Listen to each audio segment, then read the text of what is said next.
तो आज हम लेकर आए हैं आपको लघु उत्तरीय प्रश्न। अब देखिए ये आपका चैप्टर 3 है।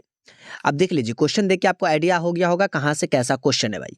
तो देखो लघु उत्तरीय प्रश्न थोड़ा सा आपको बड़ा होता है, मतलब इसका आंसर जो होता है थोड़ा सॉल्यूशन अति लघु से, ठीक है। और इसमें क्वेश्चन भी ज्यादा है। तो चलिए पूरे क्वेश्चन को एक ही वीडियो में सॉल्व करेंगे, ऐसा नहीं कि अधूरा सभी को। कहता बल की परिभाषा दे, इसका ऐसा मात्रा क्या भाई। अब देखो यहाँ पर आपको दूसरा का आपको संकेत दिया हुआ है, तो जिसका संकेत है उसको तो नहीं सॉल्व करेंगे, जिसका संकेत नहीं है उसे जरूर सॉल्व कर लेंगे, ठीक है। देखिए तो चलिए क्वेश्चन नंबर पहला देखिए बच्चों, कहता है अ, बल की परिभाषा दे और इसका एसआई मात्रक क्या है भाई। तो बल का देखो, बल उस बरहा अभिक्रिया को कहते हैं जो वस्तु की विराम अवस्था या एक समान गति की अवस्था में परिवर्तन करते हैं। एसआई मात्रक न्यूटन होता भाई, न्यूटन, हाँ हाँ न्यूटन। दो का आपको आंसर दिया हुआ था, वो आपने खुद देखा जी, तो दो को रहने दीजिए। तीसरा भाई कहता संतुलित और असंतुलित बल क्या है। अब तीसरे के लिए क्या कीजिएगा, कुछ नहीं करना, असंतुलित और इसका आपको परिभाषा देना। संतुलित बल का ये परिभाषा कहता है यदि बलों का एक समूह किसी वस्तु पर लगाकर या लगकर उसमें कोई त्वरण उत्पन्न नहीं करता तो बलों को संतुलित कहेंगे।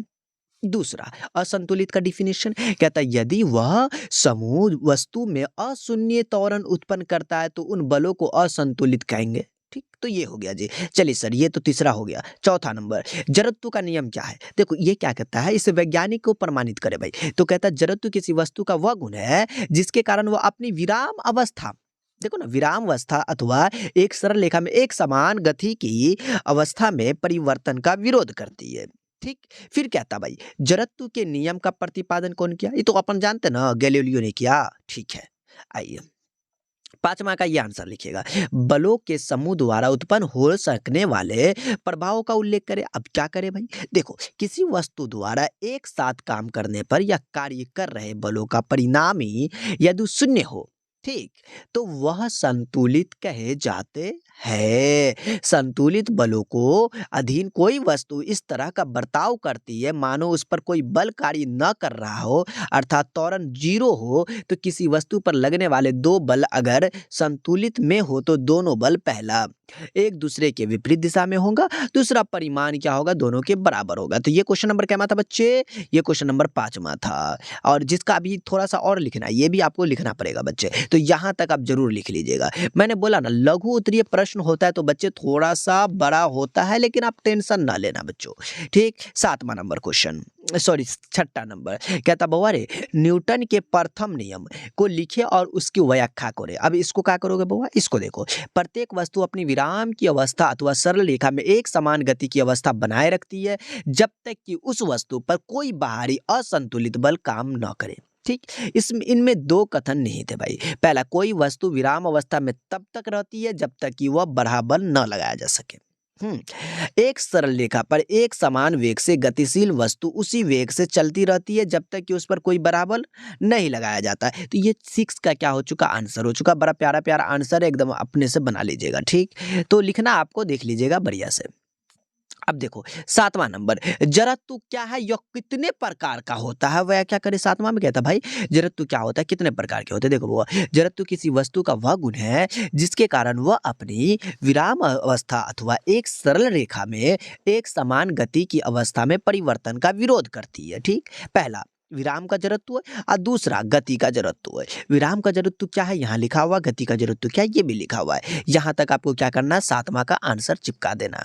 आइए 8वां भाई कहता है जड़त्व, और देखो ना कितना अच्छा क्वेश्चन है, जड़त्व और द्रव्यमान के संबंध को स्पष्ट करें। दोनों का जो रिश्ता है ना उसी को क्या करना, स्पष्ट करना था। अब रिश्ता निभाना है तो भाई थोड़ा सा तो डिफरेंट होगा ही, डिफरेंट का मतलब थोड़ा बड़ा होगा। कहता है यदि वस्तु का जड़त्व अधिक होगा तो उसकी विराम की अवस्था या सरल रेखा में एक समान गति की अवस्था में परिवर्तन लाने के लिए अधिक बल की आवश्यकता होगी।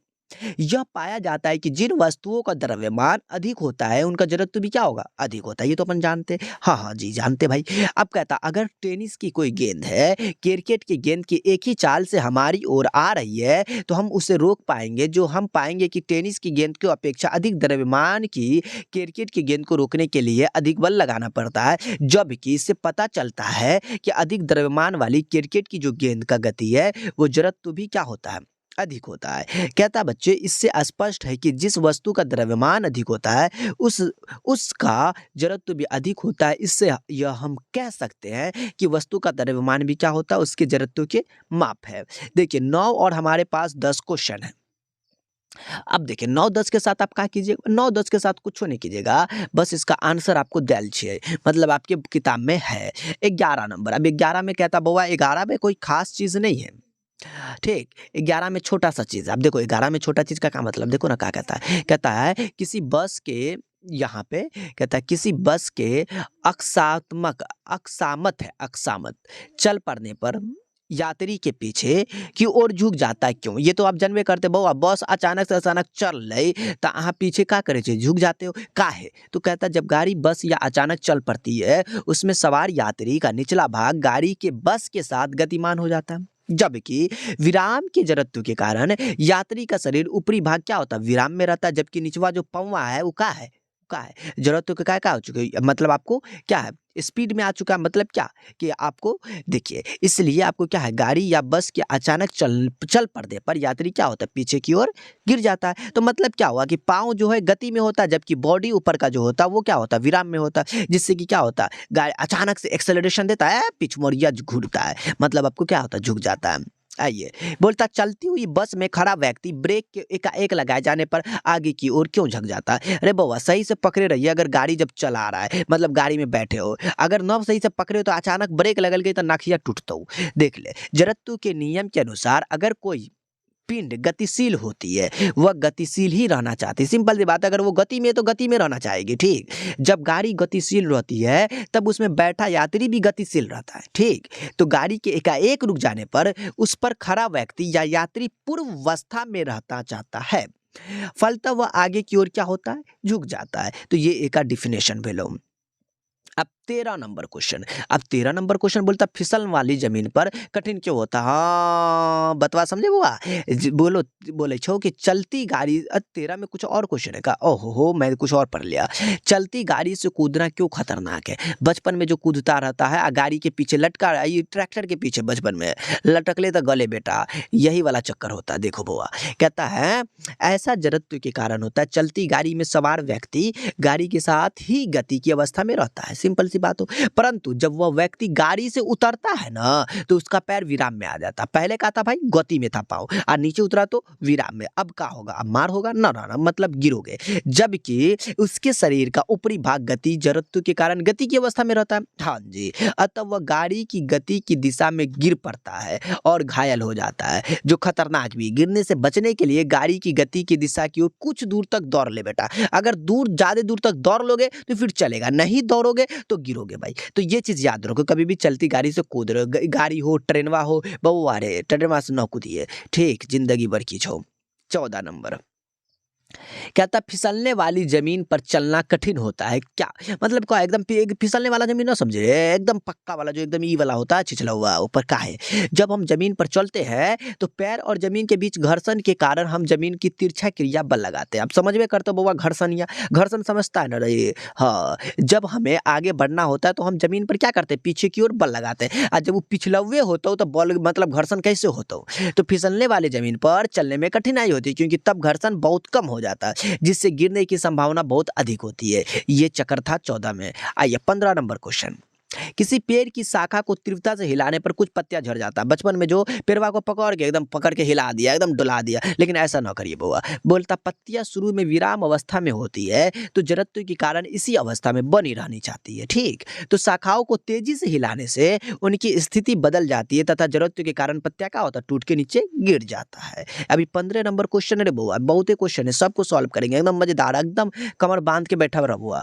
क्वेश्चन नंबर 16 कहता जब किसी छड़ी से एक दरी को पीटा जाता है, खूब पीट, का चीज को पीटोगे रे, दरी को बढ़िया से पीटो तो धूल के कण बाहर आ जाते हैं, हाँ जी, किसी को और को मत पीटना, दरी को पीटना। तो कहता छड़ी से प्रहार का मतलब जो चोट लगता है, तो द्वारा दरी तो गतिमान हो जाता, किंतु जो उसमें धूल होता ना वो जड़त्व के कारण विराम में रहता है। अब जड़त्व के कारण भाई क्या है, वो विराम में है, लेकिन उस पर मार, ये भी याद रखोगे, उस पर मार लगा है अभी, और गुरुत्व बल के अधीन नीचे गिर जाता है, ठीक। इस प्रकार तार धूलकण दूरी से क्या होता है, थोड़ा सा अलग हो जाता है, दरी से अलग हो जाता है। ठीक, तो ये चक्कर है बउआ, मारपीट ना करिए, बस दरी को पीटना था।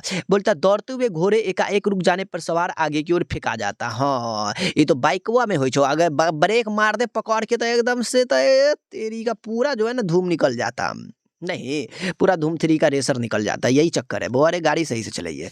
कहता जड़ता के नियम, जड़ता मतलब वही जड़त्वा भाई, जड़त्व के नियम के अनुसार अगर कोई पिंड गतिशील हो तो वह गतिशील ही में रहना चाहेगा। जब घोड़ा गतिशील रहता मतलब क्या होता है, घोड़ा जब दौड़ता रहता भाई, रेसिंग में घोड़ा भी उसी लाइन का है ना भाई, तब उस पर बैठा सवार भी गतिशील रहता है। और घोड़ा के एक आंख रुक जाए, इसका क्या मतलब है, देखो असल में क्या होता है, जो घोड़ा होता ना अचानक से रुका, अचानक से जैसे रुकेगा उस पर सवार जो आदमी बैठा होगा, पिछवा बैठा होगा ना रे, हाँ जी, अगर न पकड़ा तो मुआ के भरे गिरेगा। तो इसलिए कभी भी घोड़ा बैठे हुए तो बुआ संभाल के बैठिए।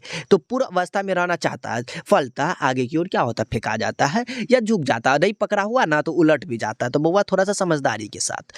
18 नंबर क्वेश्चन कहता दौरी को खींचने पर उस पर खड़ा व्यक्ति उलट जाता। वही वाली बात हो गई बुआ, अगर कोई बचपन में बोरा पे खींच है, बोरा पे कोई बैठा हुआ पकड़ के खींच दिया, गिरा मुंह के भरे, वही वाला चक्कर यहाँ पर भी है। कहता दौरी पर कोई आदमी बैठल है और उसको कस के खींचा, ठीक, तो बोलता अगर दौरी पर खड़ा व्यक्ति अपने शरीर का ऊपरी भाग जड़त्व के कारण विराम की अवस्था में ना समझे, अरे बउआ रे न्यूटन का प्रथम नियम नियम न पढ़ ले, हाँ जी, तो क्या होता है उसके कारण, क्या होता है जड़त्व के कारण, क्या वो विराम में है। विराम में जब दौरी खींचते हैं ना तो दौरी के बीच घर्षण पैदा होता है, घर्षण बल पैदा हुआ, ठीक है सर, इसके कारण वो क्या होता है, वो गति के विपरीत दिशा में झुक जाता है, अर्थात दौरी खींचने पर उसका खड़ा व्यक्ति क्या होता है, उलट जाता है।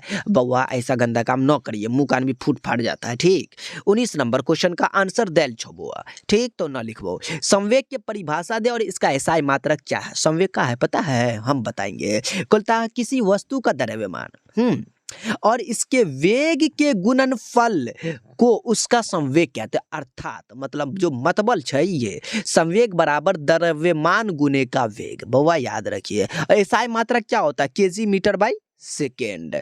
तो बड़ा अच्छा बात है भाई, इसको संवेग का एसआई मात्रक भी मिल गया।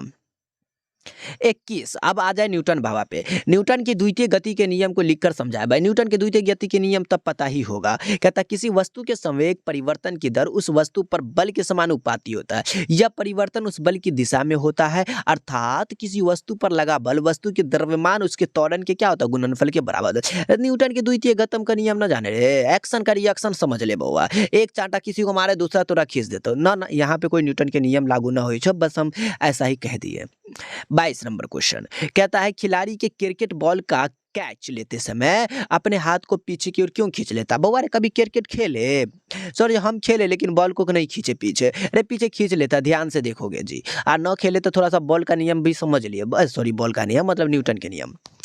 जब खिलाड़ी कैच लेता है तो बॉल हाथों पर धक्का मारता है, धक्का मतलब समझे बॉल मारता है, बॉल समझता है, अरे फोर्स, और तब उसका संवेग 0 होता है। संवेग मतलब समझे ना, हाँ हाँ हाँ। अंगुलिया के बीच बॉल आते ही हाथों की यदि पीछे हटाता है तो संवेग के परिवर्तन का समय अंतराल बढ़ जाता है। ठीक, अतः संवेग के परिवर्तन की दर इसलिए हाथ पर लगता है, बल कम हो जाता है जिससे वह संवहन कर लेता है, ये मतलब सहन कर लेता है, समझता नहीं है। यदि वह बॉल को शीघ्र रोके तो हाथ पर बल कार्य करेगा जिससे हाथ को काफी चोट लग सकता है। ध्यान दे कि संवेग के परिवर्तन नहीं बदलता तो सिर्फ समय में परिवर्तन होने के कारण बल बदलता। बउआ रे कभी कभी उंगलियों तोड़ लेता है कैच लेवे के चक्कर में। जो मैच का खेलता है और जो देखोगे टीवी में भी देखते हो ना, तू मैच तो जरूर ही खेलता होगा, क्या करता कैचवा को पकड़ के पीछे खींच लेता, मतलब आता बॉल ताकि इससे चोट कम लगे, समझता ना रे बतवा को। हाँ ना कभी खेले तो वो आज पहली मरतब मैच खेल के आ जाइए, सर जी सब खेलता है। न्यूटन के तृतीय गति के नियम का व्याख्या करे। अब भाई न्यूटन के तृतीय नियम का है, अब देखो न्यूटन बाबा 3 नियम दिल के, तोरा भी पता छो हमरा भी पता है। अब देखो न्यूटन का तृतीय गति का नियम कहता दो वस्तुओं को अनोनी क्रिया में पहली वस्तु द्वारा दूसरी वस्तु पर लगाया गया बल दूसरी वस्तु द्वारा पहली वस्तु पर लगाया गया बल के विपरीत दिशा में होती है। दूसरे शब्दों में प्रत्येक क्रिया के बराबर होता है। चक्रिया का है रे भाई, रॉकेट को कभी देखा, सर जी रॉकेट तो हमने देखा लेकिन बॉल कैसे काम करता पता ना चला। हे भगवान! अरे रॉकेट बंदूक ना समझे, बंदूक क्या करता है? आगे की ओर क्या करता? मतलब बल लगाता, पिछुआ भी तो देता ना, ना समझे? रॉकेट पिछवाड़े होके धुआँ देता ना रे। समझ लोगे थोड़ा बढ़िया से न्यूटन के तृतीय नियम को समझबे तब। तो आंसर यही लिखना बुआ। 24 का आंसर देल छो। 25 नंबर संवेग के संरक्षण के सिद्धांत की व्याख्या करे। कहता बुआ न्यूटन का जो द्वितीय गति के नियम छौ ना, उससे यह साबित होता है मतलब स्पष्ट है कि यदि वस्तु पर कोई बल आरोपित न हो, ठीक, तो उसका संवेग कोई परिवर्तन नहीं होगा। अर्थात संवेग जो होता है उसके नियत बना रहता है। इससे निष्कर्ष मतलब निष्कर्ष का मतलब समझे ना, निष्कर्ष के व्यापक रूप में संवेग का संरक्षण का सिद्धांत law of conservation of moment इसी को कहते हैं भाई। इंग्लिश में कहते हैं रे, इंग्लिश में हिंदी में लिखिए रे वो, इंग्लिश छोड़ दिए वहां पे अगर न लिखना होता। रॉकेट या जेट विमान वायुमंडल रहित आकाश में कैसे चलता है? लग रहा हम लोग को रॉकेट मतलब उड़ाना ही पड़ेगा, ऐसे काम न चलेगा। रॉकेट के नोदन प्रोपल्शन मतलब उसको कहते हैं। रॉकेट के पिछले भाग में एक तुंड लगा होता है या फिर तुंड से होकर एक गैस निकलता है और उसका बाउआ रे बउआ उसकी उच्च गति से बाहर निकलता है एकदम तेजी। हाँ, तब ना रॉकेट ऊपर जाता है जी। गैस द्वारा वहन किए गए संवेग के बराबर और विपरीत संवेग रॉकेट प्राप्त करता है और यह रॉकेट या फिर यह संवेग रॉकेट को आगे की ओर क्या करता है? धक्का मारता है, जिससे रॉकेट आकाश में जाता है। ये रॉकेट या फिर जेट की भी बात कर रहे हैं यहाँ पे, ठीक। रे जेट न रे बाबा, जेट जेट अवश्य के बल प्रदान करता है, ठीक।